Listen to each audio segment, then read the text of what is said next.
الحمد لله وكفى وسلام على عباده الذين اصطفى أما بعد فقد قال النبي صلى الله عليه وسلم الرجب شهري والشعبان شهر الله والرمضان شهر أمتي او كما قال عليه الصلاة والسلام۔ نبی کریم صلی اللہ علیہ وسلم کا فرمان مبارک ہے کہ رجب میرا مہینہ ہے اور شعبان اللہ کا مہینہ ہے اور رمضان میری امت کا مہینہ ہے۔ رمضان المبارک سے پہلے جو مہینہ ہے وہ شعبان کا مہینہ ہے اور شعبان کا مہینہ چل رہا ہے۔ شعبان کے مہینے میں ہی ایک رات آتی ہے شب برات۔ پروردگار عالم نے امت محمدیہ پر بے شمار احسانات، بے شمار انعامات کی بارش کی ہے۔ اس نے کم وقت میں زیادہ سے زیادہ ثواب دینے کے لیے بعض نادر موقع، مناسب اوقات اور پسندیدہ دن رات عطا کیے، تو شب برات بھی انہی نادر موقع میں سے ایک موقع ہے جس میں عبادت کے ذریعے امت محمدیہ صلی اللہ علیہ وسلم خدا کی بے پایا رحمتوں، برکتوں اور نوازشوں سے اپنا دامن بھر سکتی ہے۔ ام المؤمنین حضرت عائشہ صدیقہ رضی اللہ تعالی عنہ فرماتی ہیں کہ ایک مرتبہ نبی کریم صلی اللہ علیہ وسلم میرے حجرے میں آرام فرما رہے تھے۔ رات کے کسی حصے میں میری آنکھ کھلی تو میں نے سرکار دو عالم صلی اللہ علیہ وسلم کو اپنے حجرے سے غائب پایا۔ میں آپ کی تلاش میں نکلی۔ میں نے تمام ازواج مطہرات کے حجروں میں تلاش کیا، یہاں تک کہ میں آپ صلی اللہ علیہ وسلم کی تلاش میں جنت البقیع میں پہنچ گئی۔ میں نے دیکھا کہ سرکار دو عالم صلی اللہ علیہ وسلم اپنی امت کی بخشش کی دعا مانگ رہے ہیں۔ آپ نے پوچھا کہ عائشہ، تمہیں معلوم ہے کہ آج کون سی رات ہے؟ عرض کیا کہ اللہ اور اس کے رسول زیادہ بہتر جانتے ہیں۔ تو سرکار دو عالم صلی اللہ علیہ وسلم نے ارشاد فرمایا کہ عائشہ، آج شب برات ہے اور یہ رات اتنی رحمتوں اور برکتوں والی رات ہے کہ جس میں اللہ تبارک و تعالی اپنی شان کریمی کے صدقے بنو کلب قبیلے کی بھیڑوں اور بکریوں کے برابر گنہگاروں کو بخش دیتے ہیں۔ حضرت علی رضی اللہ تعالی عنہ سے مروی ہے کہ نبی کریم صلی اللہ علیہ وسلم نے ارشاد فرمایا کہ جب شعبان کی 15ویں رات ہو تو اس رات میں قیام کرو اور دن کو روزہ رکھو، کیونکہ اس رات اللہ تعالیٰ کی رحمت سورج غروب ہوتے ہی آسمان دنیا پر ظاہر ہوتی ہے اور اس کی بے پایا رحمت پورے عالم پر چھا جاتی ہے۔ پورے سال بندہ خدا کی رحمت کو تلاش کرتا رہتا ہے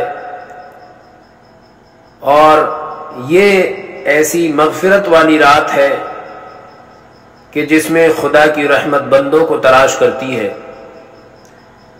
حق تعالی شانہ اس رات اپنے بندے کو پکارتے ہیں کہ ہے کوئی مغفرت طلب کرنے والا کہ میں اس کو بخش دوں، ہے کوئی رزق میں فراخی طلب کرنے والا کہ میں اس کے رزق میں فراخی کر دوں، اس کو رزق زیادہ عطا کر دوں۔ اس کے رزق میں بڑھوتری کر دوں۔ ہے کوئی مصیبت زدہ کہ میں اسے مصیبت سے نجات دوں۔ ہے کوئی ضرورت مند کہ میں اس کی ضرورت پوری کر دوں۔ حضرت ابو موسیٰ اشعری رضی اللہ تعالی عنہ سے مروی ہے کہ شعبان کی 15ویں رات کو حق تعالی شانہ اپنی رحمت کے طفیل سوائے شرک اور کینہ پرور، جس کے دل میں کینہ ہو، بغض ہو، حسد ہو، ان تمام گنہگاروں کو معاف فرما دیتے ہیں۔ ان کے علاوہ ایک روایت میں ہے کہ اس مبارک رات میں 10 قسم کے بد نصیب انسانوں کی بخشش نہیں ہوتی، اور وہ 10 بد نصیب انسان کون کون سے ہیں؟ وہ بد نصیبوں کی فہرست میں سب سے پہلے نمبر پر ہے مشرک، کہ جو اللہ کے ساتھ میں کسی دوسرے کو شریک کرتا ہو، اس رات میں اس کی بخشش نہیں ہوتی۔ کینہ پرور، دل میں حسد رکھنے والا، والدین کا نافرمان، جادوگر، ذخیرہ اندوز، ضرورت سے زائد چیزوں کا اسٹاک کرنے والا، سود کھانے والا، شراب پینے والا، چغل خور، زانی اور گستاخ رسول۔ حضرت امام اعظم رحمت اللہ علیہ فرماتے ہیں کہ اس رات کو شب برات اس لیے کہا جاتا ہے کہ اس میں 2 بیزاریاں ہیں۔ نمبر 1 پر ہے بدبخت لوگ اللہ سے بیزار ہوتے ہیں۔ دوسرے نمبر پر ہے کہ اللہ تعالی کے دوست گمراہی سے بیزار ہوتے ہیں۔ حدیث میں وارد ہے کہ شعبان کے مہینے کی درمیانی رات آنے پر اللہ تعالیٰ اپنے بندوں کے حالات پر نظر ڈالتا ہے، اہل ایمان کو اپنے فضل و کرم سے بخش دیتا ہے اور منکرین حق کو ان کی حالت پر چھوڑ دیتا ہے۔ اس رات میں بندوں کی قسمت کے فیصلے بھی کیے جاتے ہیں۔ حضرت عائشہ صدیقہ رضی اللہ تعالی عنہا سے مروی ہے کہ نبی کریم صلی اللہ علیہ وسلم نے ارشاد فرمایا، شب برات میں آئندہ سال کی پیدائش اور موت لکھی جاتی ہے، آئندہ سال کا رزق تقسیم کیا جاتا ہے۔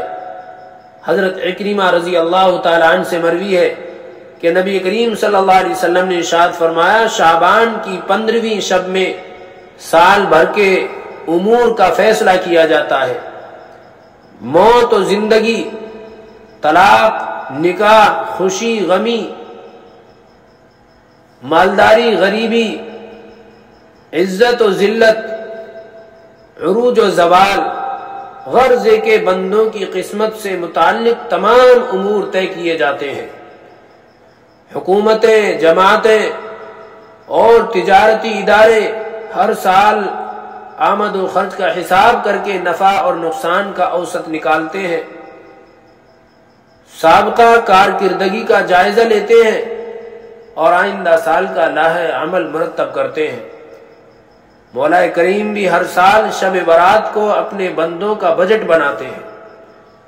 شب برات گویا خدائی بجٹ کی رات ہے۔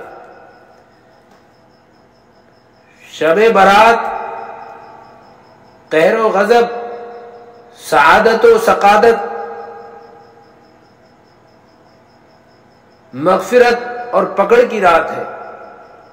ہمیں چاہیے کہ شب برات کے موقع پر امت مسلمہ کو خرافات اور غلط رسموں سے روکے، مسلمانوں کو بتائیں کہ شب برات دیوالی نہیں ہے، کہ لاکھوں روپے آتش بازی، پٹاخوں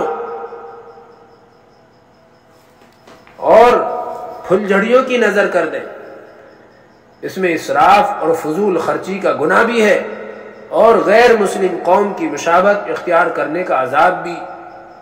یہی کثرت رقم اگر غریبوں، مسکینوں اور یتیموں ناداروں، بے کسوں، بیواؤں، معذوروں اور مسلم سماج کے کمزوروں پر خرچ کی جائے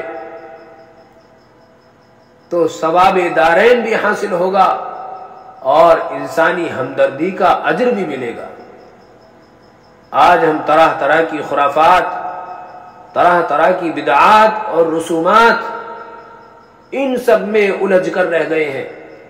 شریعت کو ہم نے بالائے طاق رکھ دیا ہے، فرمان رسول کو ہم نے پسے پشت ڈال دیا ہے، ذکر و تلاوت سے دور بھاگتے ہیں۔